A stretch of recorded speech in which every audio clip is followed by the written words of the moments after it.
Hello, beautiful MILFs, and welcome back to another episode of the MILFs Who Pivot podcast, where the term MILF is short for Money Making Independent Lady Friends. I'm your host, Bianca Terry, and each week I'll either be interviewing or reading about amazing women who have pivoted in life to pursue their wildest dreams and wealth from a MILF's perspective. This podcast aims to motivate and encourage other MILFs to boldly explore uncharted paths towards a fresh and fabulous leveled up life. Clover Taylor Johnston is a co-parenting coach, a woman of faith, and proud mom of 3 adult daughters who she raised from infancy to university. Abandoned by her then husband with 2 daughters, ages 4 years and 4 weeks old, in the disastrous aftermath of Hurricane Gilbert, she was told then, "Where I am going, you can't come." She was left to cope with the excruciating pain of heartbreak, infidelity, single parenting, and prolonged financial uncertainty. Clover went on to endure a second co-parenting experience that left her shouldering the financial burden from the termination of that relationship also. Clover has traveled the journey from heartbreak to healing. She has not only survived, but thrived. She is now using her experience to encourage others on this journey and to let them know that overcoming is possible. Let's get started. Clover, good morning. So nice to meet you. Good morning, and so nice to meet you too. It's my pleasure to be here and to be on your podcast. Wonderful. Thank you. I really appreciate it. I was really looking forward to this conversation and getting to know you and your story. So before we jump into what you're doing now, which is co-parenting coaching, I wanted to take you back through and just run through who you were in your 20s, 30s, the 20s through 50s.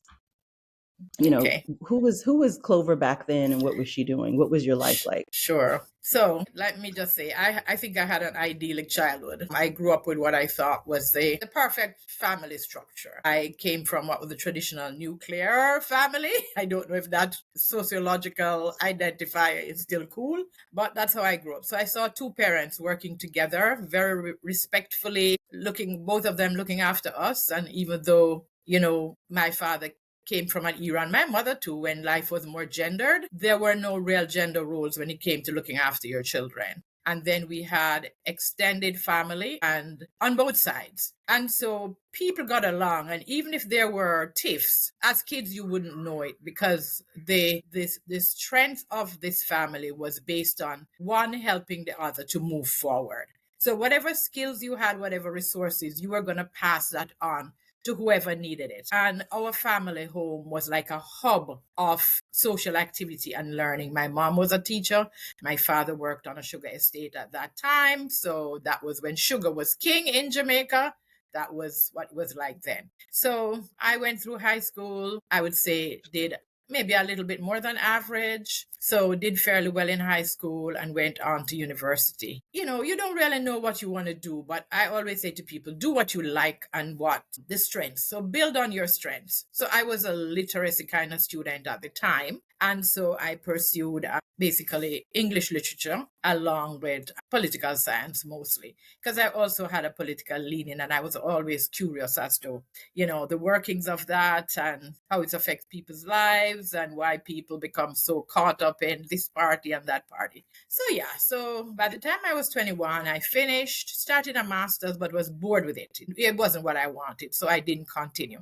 So I basically went to work with the government. And so in my early 20s, then I met this Jamaican guy who had basically just returned from Canada. So he too was Jamaican, returned home, thought that in terms of jobs, there were greener pastures. And I think greener pastures in the sense that a faster route to upward mobility, if you know what I mean. So, coming back qualified, you have two degrees, you think, yes, you can make inroads and so forth. So that was like his dream. So we got married. That was the early 80s. We got married and I was going along happily. But what was, looking back, what has struck me in retrospect is that we were from 2 different backgrounds. So he was from a background where he was anti-step parents because his dad was never married to his mom. And that seemed to have affected him deeply. On the other hand, I've already explained what my family life was like. So really a cohesive family unit, totally cohesive. I say to people, if my parents didn't like him, I wouldn't have married him, because that's just the way our family, you just don't want to bring somebody in who is going to be disruptive. So there were no red flags, right? So there came the marriage, and into the marriage, he had a lot of dreams, and sometimes we want to fulfill dreams, but we haven't quite mapped out the way forward. And in many ways, I think he had these dreams, and they weren't materializing fast enough. And then came a situation where he lost his job, and I think that just sort of floored him emotionally, and maybe in his mind the marriage wasn't, I don't know, but maybe in his marriage maybe in his mind the marriage was not going the way he wanted it, right? Who knows? We have never discussed that part of it. What I know is my older daughter, by now she was 4 years old, just ready for kindergarten, and I had just given birth. So 5 weeks into this, we had Hurricane Gilbert, which was 1988, and it was the worst hurricane in the Atlantic basin. That affected Jamaica for probably over 50 years, at least over 50 years. I remember having my 5-week-old baby in my hand. The good thing my mom was there with me, and I just saw water pouring in through the roof of the house into the living room. And I think I was just totally frozen. Totally frozen. What am I going to do? All I could do was hold on to this child, because she mattered at this point more than anything else in the world.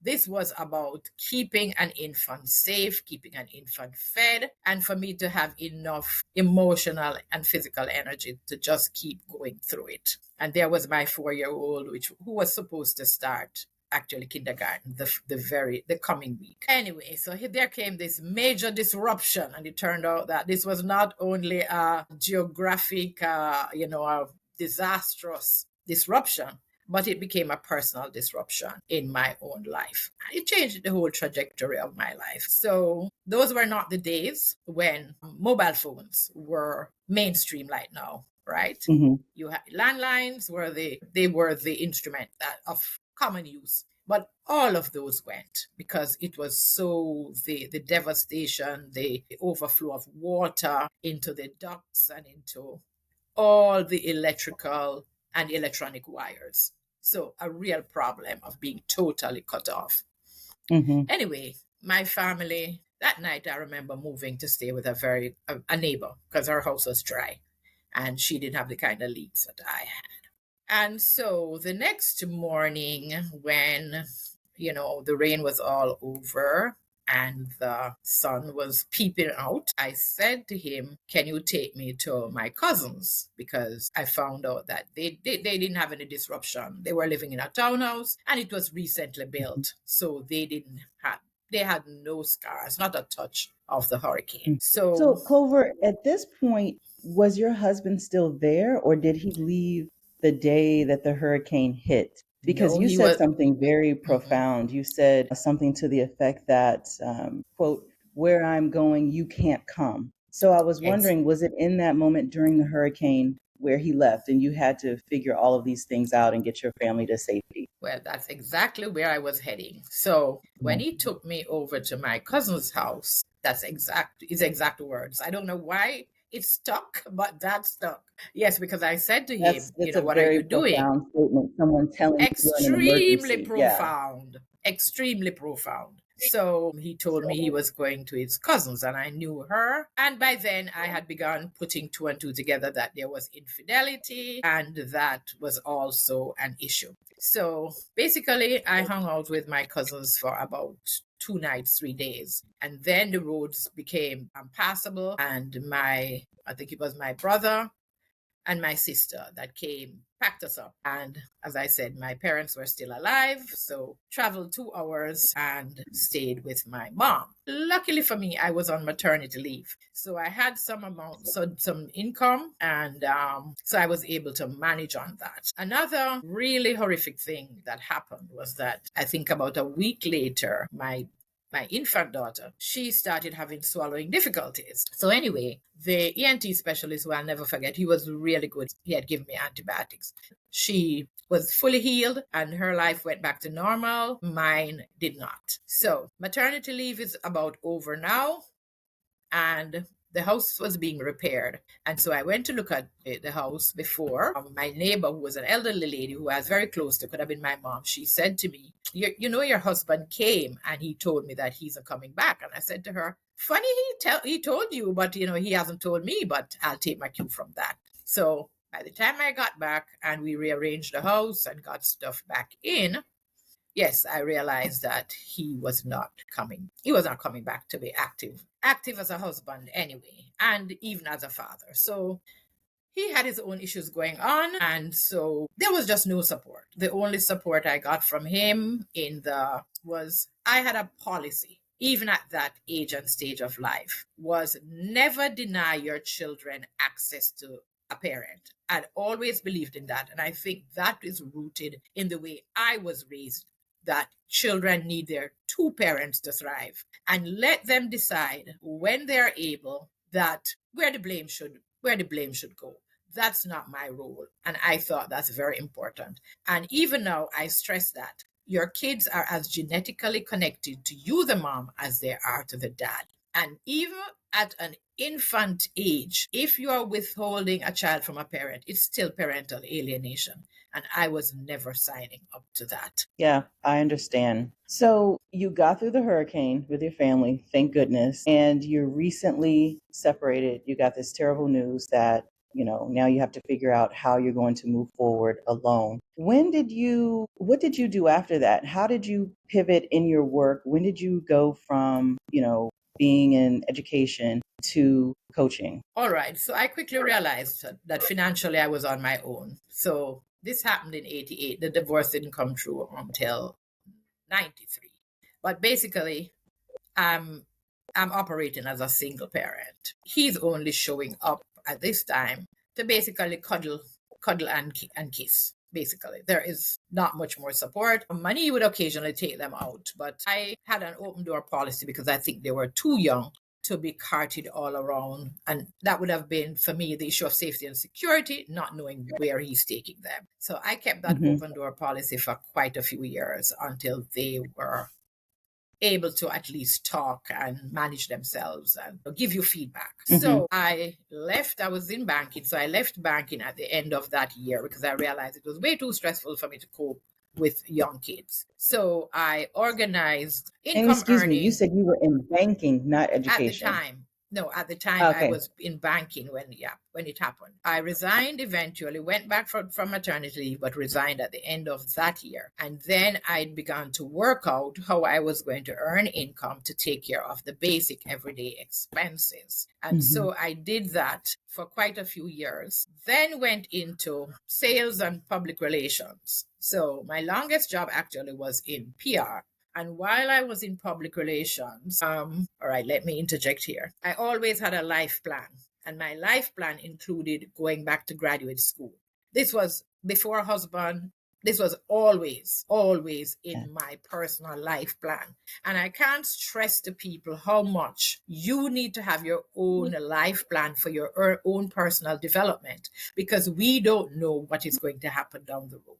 So exactly. While I was in public relations, I was now working for the government, and I had known that the government offered study leave. So while I'm waiting to qualify for study leave, I was doing a number of short-term professional courses and just general skills upgrading, like public speaking, that type. Anything that would be able to help me with the job to do it better and just to improve my own life skills. So the minute I got my study leave approved, in fact, the year I got it, it was approved too close to the start of the semester. So I put it off for 1 year. And I took my third child now from another relationship. She was 5 years old, and from the previous relationship, she was now 13.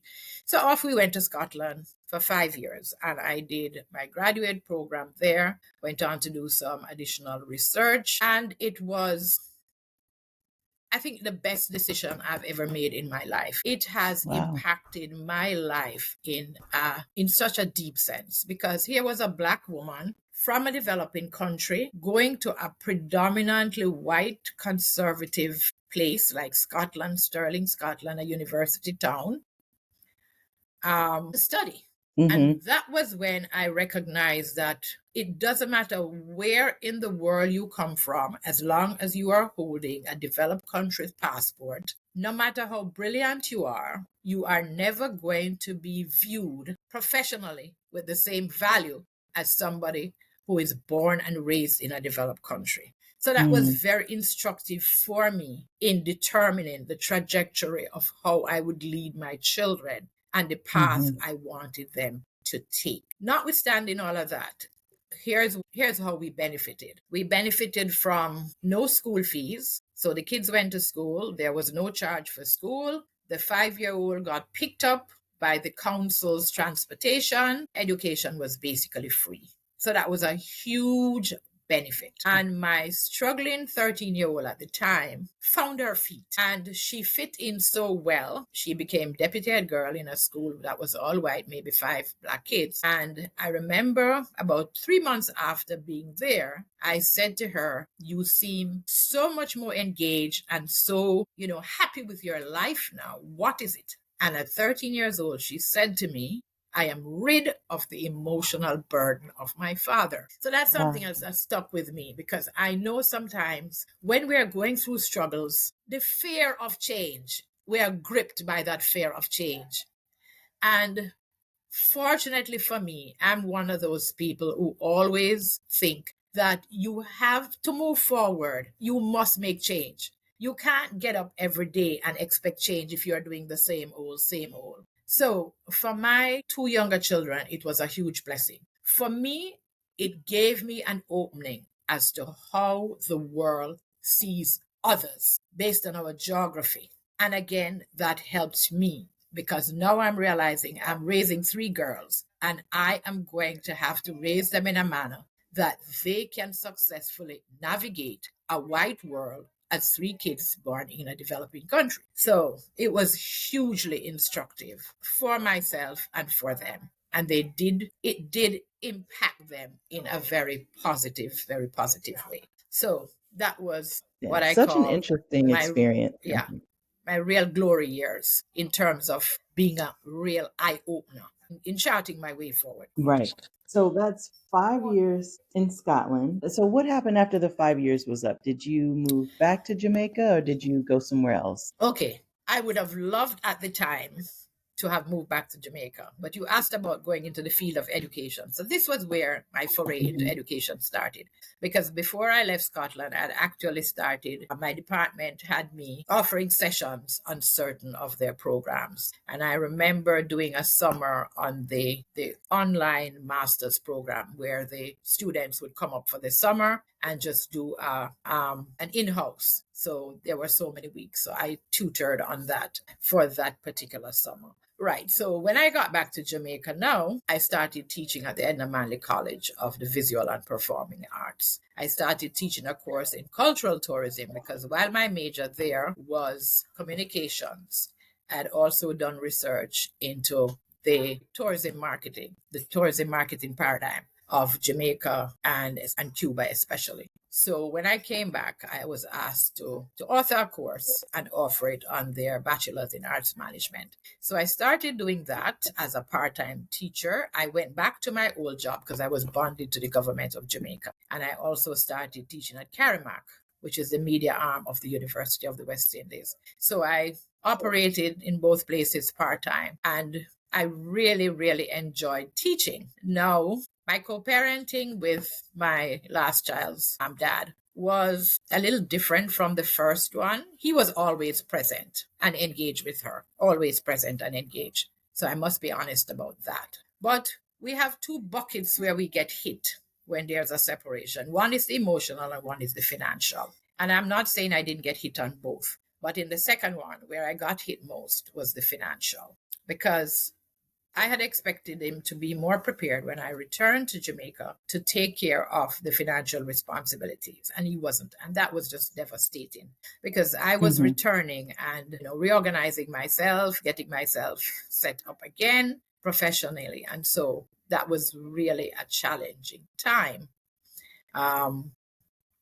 to see how much of that financial burden that I had to carry, especially because the child had never lived with him in those first 5 years. We lived alone, right? So it was devastating now to find out that, yes, you can come and live with me, blah, blah, whatever it is, right? However, there were huge financial challenges, which I call just dishonesty. If you invite somebody to live with you, come clean and honest and say, this is my current situation. You don't even have to tell me how you got there, but come clean so that the other person can plan their life in a way where they're not going to be distressed. And this is the problem with co-parenting, and why I'm so passionate about it, is that it can leave a disproportionate weight on one of the parties. And that's my story across the board.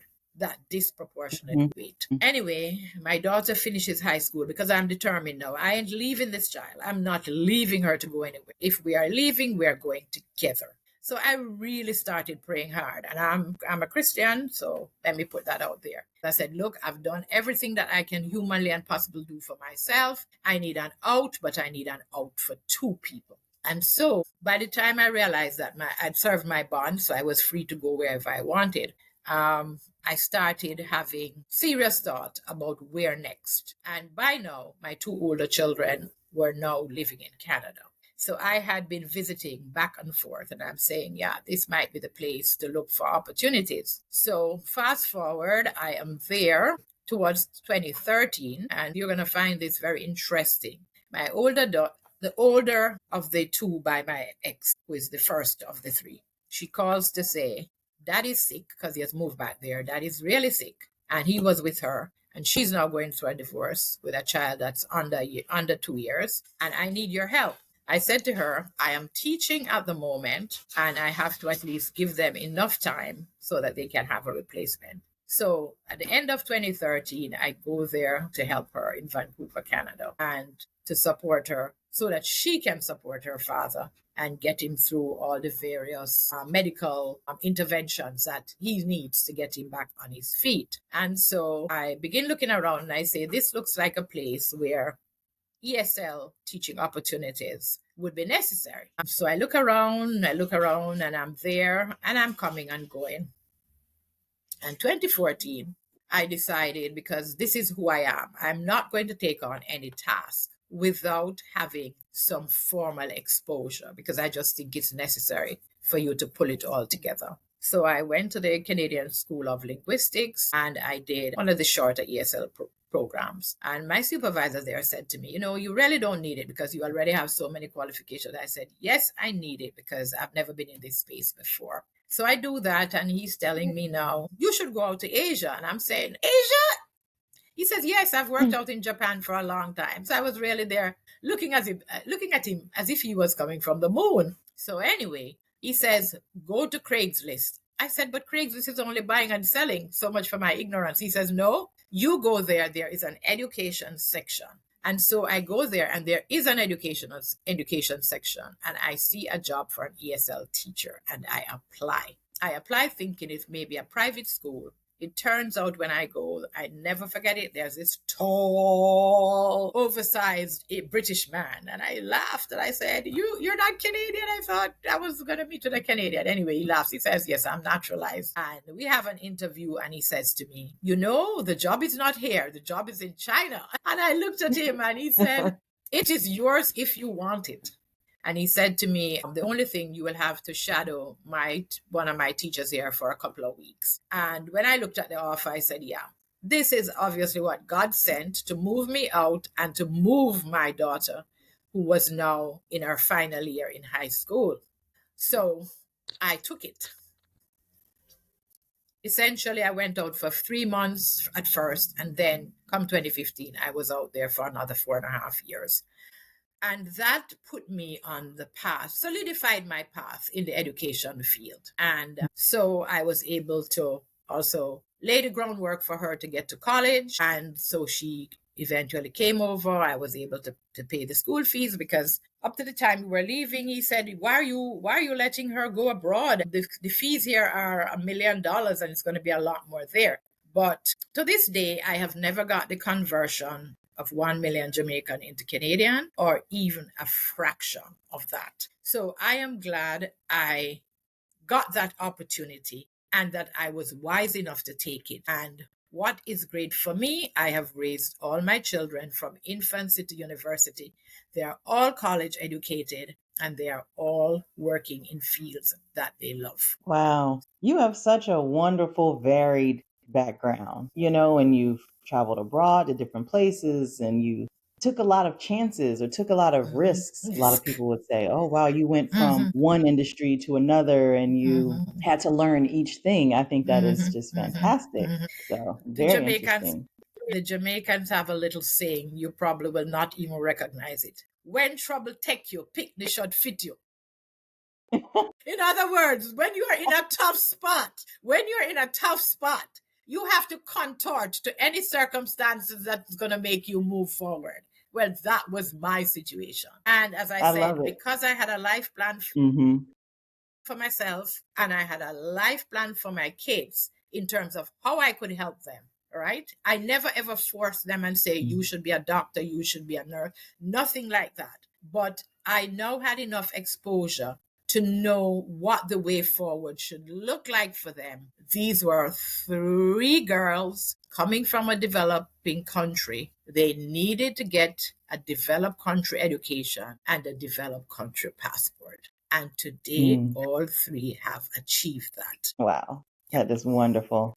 Fantastic. So I know you're continuing your story. Take me up to when did you even get the idea to start a co-parenting coaching service? Right. So I returned from China on the 1st of July, 2019. And I was with my eldest daughter in Vancouver, just resting because I was just totally exhausted from, the travels and the years of just giving it my all. Because while I was working for universities or primary school or high school, I was also attracting my own group of students who would come to my house all day Saturday, all day Sunday.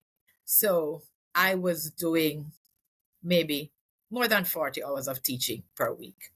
So I was resting and then having conversations with my oldest daughter. And I think it was late August or sometime in August, she said to me that she's pregnant. She's in her final year of nursing school now. So I just said, okay, let me give up. I can't go anywhere or do anything because there's come hell or high water. No, she can't drop out of anything. That's not possible. Just not possible. So I decided I would support her through this season. And then what happened? COVID came in 2020. And by the time the baby was born, February 14th, by April, we were on lockdown, right? So everything was online, but she still had to go to her practicum, right? Her preceptorships, as they call it, 2 days per week. So in what I call COVID respite, I'm there thinking and asking God again, where do I go? So these are my exact questions. Where do I go with all of this education, all of this life experience? There has to be a need somewhere. Whether we say a spirit, a voice, whatever you want to call it, there's something that said, what didn't you get in life that you would have loved to get? And I said, co-parenting. And there was Nick and Megan Unsworth from Life on Fire. They started this group.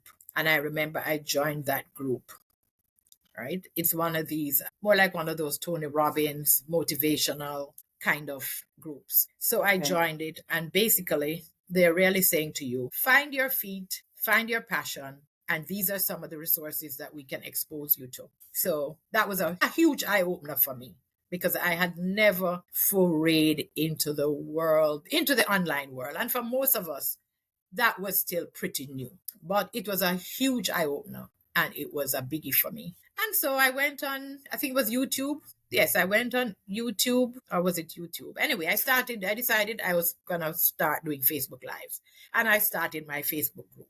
Yes, that's what I started first, called Healthy Co-Parenting. And at first I was just doing it for a hobby and for fun. And then when I thought about it, I said, you are not alone in this world. So there are tons of people out there needing the encouragement, the sharing, and the advice that really can uplift them, because people tend to underestimate the impact of divorce and breakup on couples. Psychologists say that second only to the death of a partner or a spouse, it is the next most emotionally devastating experience. And it involves grief, and it involves loss, and it involves pain. And the depth and season of the pain and grief is dependent on just how much you are invested, whether it's emotionally or financially or materially. Remember, you had an identity that was wrapped up with this person. You are seen as a duo.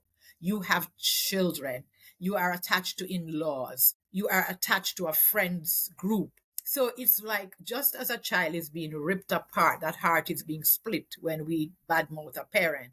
It's the same grief season that we go through. You are disentangling an identity that for which you are known. So Right. it's hugely painful. And that's one of the things in my program, that the healing is all about that you need to acknowledge the pain, the loss, and the grief. And while I research in different groups, even recently I saw a lady say, I initiated this divorce. Why am I feeling so awful and so sad? And I replied to her and said, you are feeling it because of the attachment that you have built up over whether it's 10 years, 15 years, or 5 years. And therefore, you are pulling yourself apart emotionally to reorganize your own psychological and emotional state. That's what you are doing. So it is huge. And this is why a lot of people run the risk of going into isolation. And that isolation is not moving you forward. It's like being in a place of darkness where you are not being fed, no new life is being breathed into you. So that can't move you forward. It just can't. And when you are nursing a hurt long term, it's just devastating. You can't grow because you are stuck in that season of grief and loss and pain. So, with Clover, all of that, no, I was just going to say, I have never even heard of this kind of service. I mean, I agree that it is extremely important. Do you know if other people are offering this particular service? Is right. this So, something it's that's when common? I've never heard of it. I wouldn't say, I don't know if I can say it's common, because there are parenting coaches. But as I told a coach the other day, she was asking me why I didn't go in another direction. I said, no, I'm going in the direction where I have the passion, I have the experience, and I have the research to back it up. So Hmm. there are co-parenting coaches, but it is one of the niches that's an offshoot of parenting. But it is very specific to couples that are no longer in a romantic relationship. And what makes it difficult is that you are co-parenting with someone who may have been physically abusive, who may have been verbally abusive, who may have withheld financial support from you, who may, a lot of times, infidelity is a biggie. So the person has already hurt you, and you are carrying this hurt, and now the separation, and you can't bury this person alive. You can't, because he's the father of my child and she's the mother of my child. So you are grieving while the person is alive. So it's not like death in that sense. But what you're doing, you are trying to bury the relationship you had with him as lovers and restart a relationship as caregivers. So that's the Hmm. distinction between the two, that now your Okay, child is the centerpiece of the right. relationship.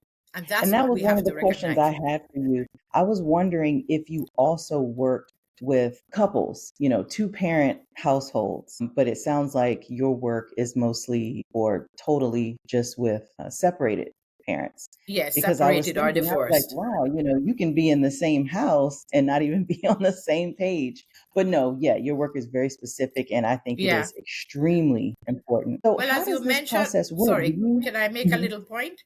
As you Yeah, mentioned, yeah. that there are women, and more than we would like to believe, that are separated and divorced, and for financial reasons, they are still living in the same house. And it is painful for Mm. them, but they have no choice because of the financial issues. There's a group I check on regularly, and it is a regular complaint in the group. So it's not as uncommon as we would like to think, but it's also a difficult Wow. difficult situation.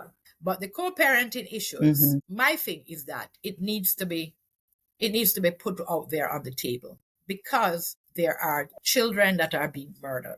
I am mad with you because you have custody of the child, and I allow you to come and visit, and I am not looking, and you take up my baby and you throw her down 5 stories. And these are real life issues. So it is more devastating than we would like to believe. And what I hope in the long run to do is create a movement, because it is way more traumatic and devastating what is happening in these situations than we would like to believe. Absolutely. So interventions are key. Yeah. Yeah. What is your process with working with unpartnered parents? Do you take a streamlined approach for everybody, or is each household, given a tailored service? Okay, so my tagline is basically, I support women 35 and over to navigate difficult co-parenting successfully, regain their self-confidence, gain self-empowerment using my Heal, Grow, and Thrive method. So my method has 3 pillars. And healing, there is no way you can get away from the healing, because everybody has some level of healing to do. The difference between myself and somebody else is that the difference in the hurt and the pain that you are going through. But everyone has a healing journey that they need. Even the tendency to retribution. One person in my group just this week said, herself and her partner work on a cruise ship, and they have a 1 year and 10-month-old infant. And she came home to find out about infidelity. She tried to reconcile with him and offered him forgiveness, and that they move on.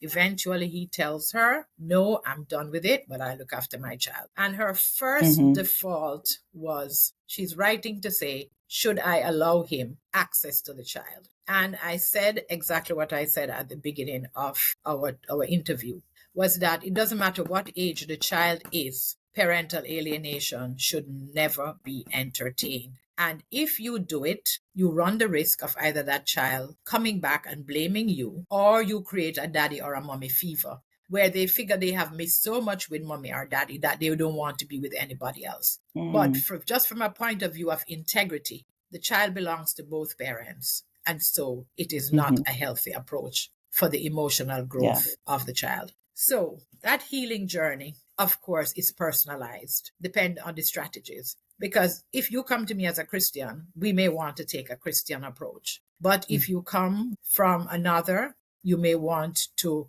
go other routes, right? And there are several others. The growing is where I also place the emphasis of results. Look at the results. So you have a program, so you're going to have to fill out all of the goals that you have, and you have to put a date to those goals. So could they be financial goals? Could they be educational goals? Because my G stands for in grow, set goals are, what are the resources you have at this time? And resources is not just money. Resources are skill sets, because many of the people who are in this space are also women who have been stay-at-home moms, women who have been told by these men, stay at home because I can afford it, right? So what are the resources, the skill sets that you can do and possibly do from home? And now that this online thing has so mushroomed, right, into a $1 billion business, everyone can find a niche somewhere to earn some money. And the O stand for options. So we'll go through the details as to what options you, the individual, would like to exercise. Because for everybody, it's something different. Each of us, our circumstances are absolutely different. What knits us together, that we're all in pain and we need to move beyond the pain, right? And W is for the way forward. So it is individualized. So you have to fill out all of this information, and we go through it together. And you are going to work at it at your own pace. You can choose to stay with me for 3 months, 6 months, or longer if you wish. And then, so that's the heal and the grow I've spoke about. Your thriving comes from when you have built that confidence now, and you can actually begin to share and talk about where you have come from. And you're talking about it without acrimony, without bitterness, without the bad mouthing. Because what happened now is that you have seen your way forward. You have seen how you can earn money. And even if you are in pain, he can't use it, the withholding child support as retribution anymore because you're on your way, right? And that is one of the issues that send us into freak out. I talk about the F's, the flight, the fight, the freeze, and the freak out. And each of us have a different response when this happens to us. For me, it was the freeze. My freeze was the shock, right? So Mm-hmm. all of us go through different ones of these and maybe all of them. But once you begin to see the light of day and you can hear from other people how they went through it, which is what I'm trying to do myself right now, of telling people that I went through it and you can too, but you have to take the steps to move yourself forward. And one of the metaphors I like to use, because I think it gets the point, I say, imagine feeling like a dog on a leash, because that's what's going to happen if you don't decide to move forward and get your healing. You are going to have somebody who no longer cares about you, who has several women or more than one, or maybe one, moved on, married, and you wake up every day with this pain, and that pain is the leash that he has around your neck, and you are not able to move forward because of this pain. So if you don't want to see Mm-hmm. yourself as a dog on a leash, being held captive by a man who has gone on to live his life and no longer cares about you, think seriously about and let that be your motivation to move forward. And let your children be the centerpiece, your motivation, because when they see you moving forward, especially kids who can observe for themselves, they get stronger. They learn to problem solve. They learn tenacity.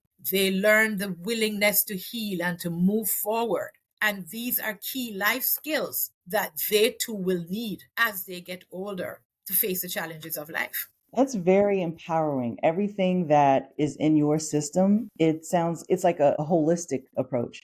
You're not just focused on, okay, you take a client and you work with them on, better communicating and working with their ex-partner.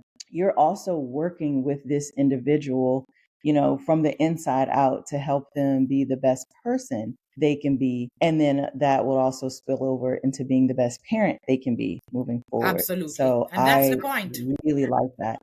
Yeah. Yeah. Very, very, very important.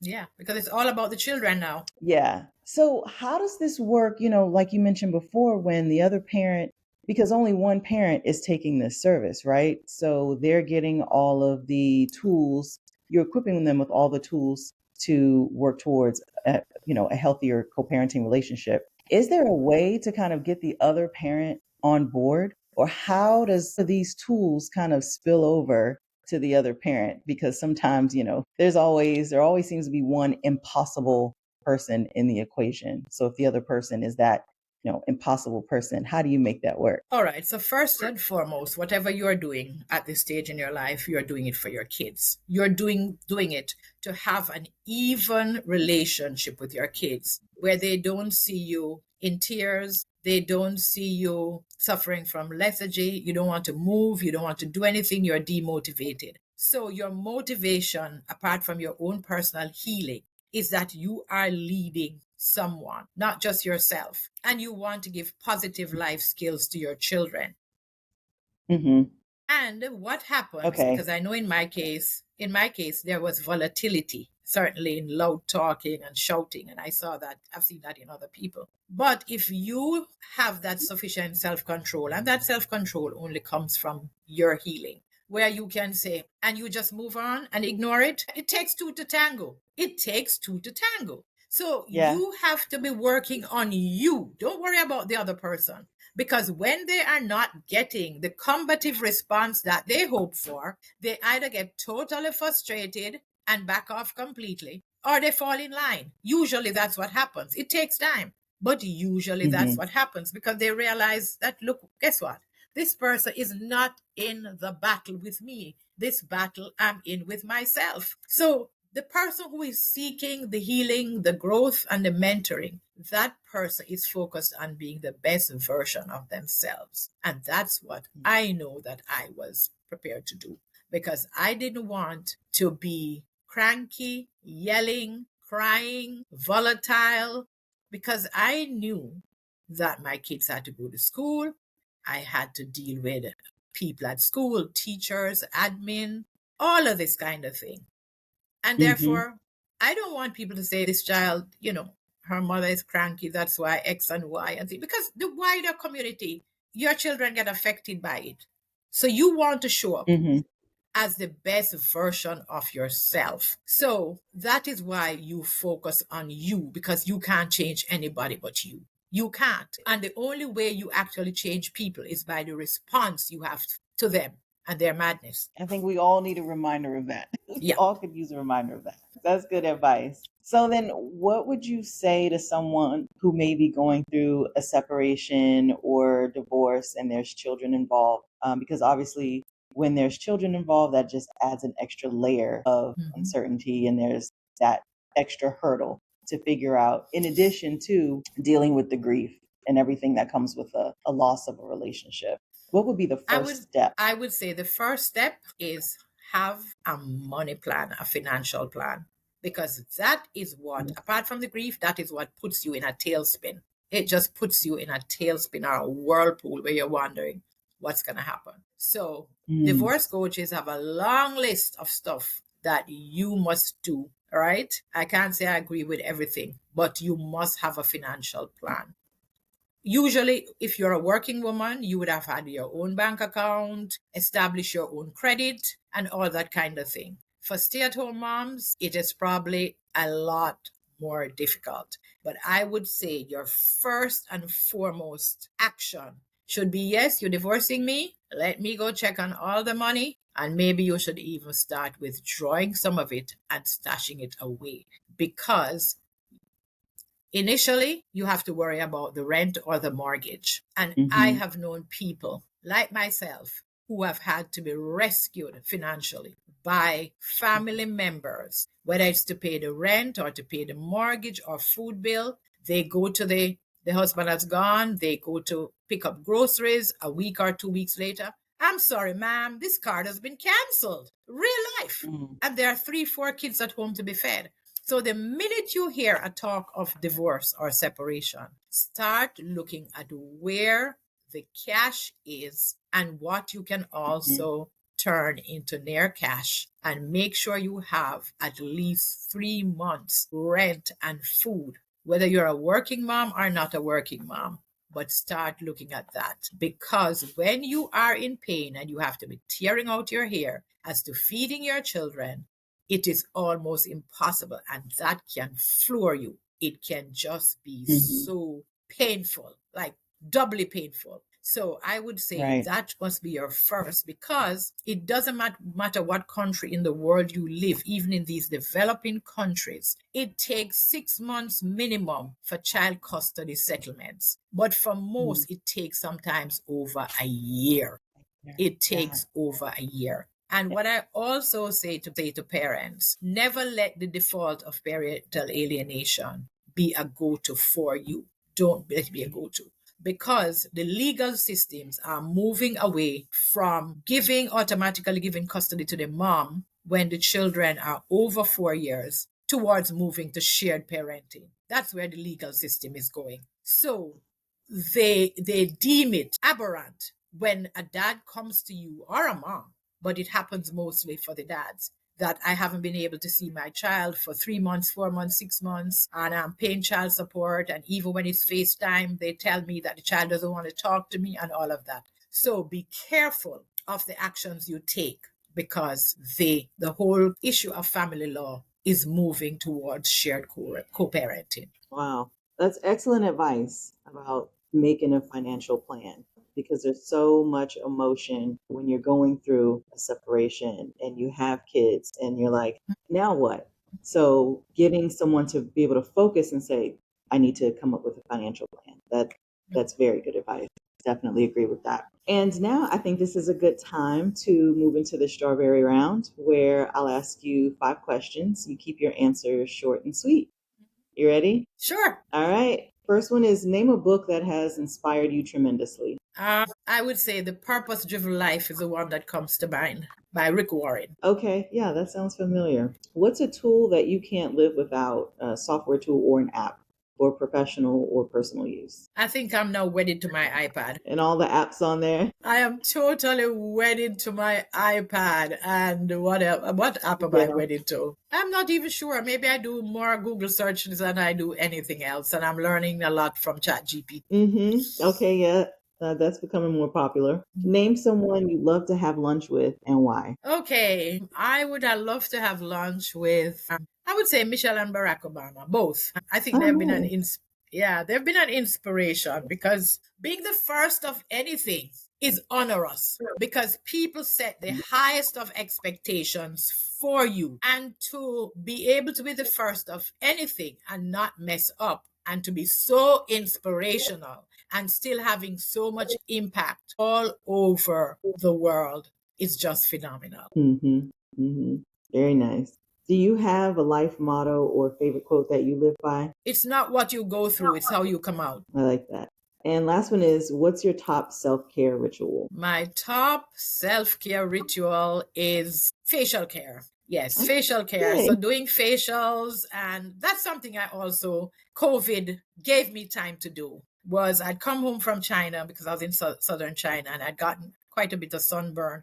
So I was there trying to reverse sunburn and, really taking care of my skin. So I do a lot of skincare routines and regimen. Yes. And I just love it. I love and that. I remember telling a friend of mine who we were co-workers in China, I said, I am very focused on my passport and my transport, meaning my face and my feet. I like that. So, Clover, what do you do for fun when you're not coaching people and helping them get through this very tough time and helping them to be better parents? Okay, I love movies. I love movies. So, and I'm also, what should I say? I am just hooked on American politics. Yes, I'm hooked on American politics. Really? I've never Yes. heard anyone say that. Yes, I am. I'm hooked on American politics. Yes. Yeah. I find it absolutely, absolutely, totally fascinating. And I also like to read. So I do a lot of reading, especially related to what I'm doing now. And also, I'm also focused on my spiritual upliftment. So I choose many podcasts that are uplifting to me, and I like to speak on the ones that uplift others because somebody needs to hear somebody's story. And I've always believed that there would come a day that my mentorship, based on what I've gone through in life, would become somebody else's survival guide. And that's exactly what I want to be and to do. Wonderful. And what about travel? Because you have such an extensive travel and living abroad experience. Do you still travel or do you Absolutely. have any Yes, alternatives? I love travel, and I have on my bucket list for early next year going on a cruise. Yes, so we're researching that. And would that be your first cruise? It will be, and I'm so excited. Okay. Yeah. Wonderful. And you know what, Clover? I love your name, by the way. I wanted to mention that earlier. I don't think I've ever met Thank you. anyone with the name Clover. It is so cute. Thank you. You're Thank welcome. you. Yeah. Any final words for our guests before we close out? My final word is we didn't ask our children if we could bring them here. It's our responsibility when we bring them here to be responsible, to be civil, and to be focused on them. Raising children is not a life sentence. We basically have about 20 years of supporting them, and that time passes much faster than we ever dream or believe. And therefore, if we could just focus on when we had the good times and use those good times that made us bring those children here to be our motivation for being responsible, respectful, and civil co-parents. I love that. It's like you make people dig deep, really put all of the negative stuff aside and really focus on what's important. And sometimes, most times, in the heat of the moment and when you're going through things, that is a very difficult thing to do. Very. So it's good to have mantras and advice and tools ready to go when things like that happen. I appreciate that. You're doing very important work. So how can our listeners get in touch with you if they find themselves in that situation, or if they just want to learn more about it? Okay, so I have a public Facebook group, so that might be the starting point, Healthy Co-Parenting, and it is public. And my personal Facebook profile is Clover Taylor Johnston, so it's very easy to find me. And I do have an Instagram as well called Healthy Co-Parenting as well. Okay. And what about your YouTube channel? Is that also Healthy Yes. Co-Parenting? Yes. I also have a YouTube channel. Definitely, yes. Yeah. So Yeah. you can Those link videos with are me very on informative. either of those. Yes. Yeah. Thank you so much, Clover, for being a guest once again. I mean, I learned a lot, and it's something that I wish I had when I was raising my daughter after separation, because that was one of the most difficult things I have ever done in my life. And I tried my hardest, to give myself the tools, equip myself with the tools to co-parent with the other parent. So this was very good. I don't know if I'm going to have any children in the future, but just having that knowledge, and I can share it with other people. It's very, very important. Yep. So thank you. Very nice getting to know you and your story. Thank you so much. It's been my pleasure. All right. Take care. Bye-bye.